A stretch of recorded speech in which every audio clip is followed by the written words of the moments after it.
କାହିଁକି ଜାଣିଛ? କାହିଁକି ନା ମୋ ହିରୋ ନୁହେଁ, ମୁଁ ହଉଛି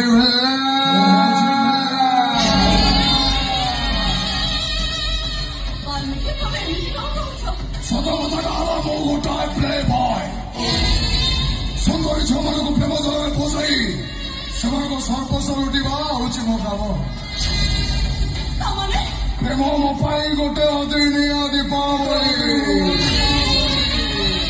ସେ ଦୀପାବଳିକୁ ମୁଁ ସେଲିବ୍ରେସନ କରିବା ପାଇଁ ଖୁବ୍ ଭଲ ପାଏ। ଆରେ ସେମାନେ ବି ମତେ ଭଲ ପାଉଥିଲେ, ହେଲେ ମୋ ଉପରେ ଭରସା କରି ଆଜି ଆକାଶର ତାରା ହେଇଗଲି।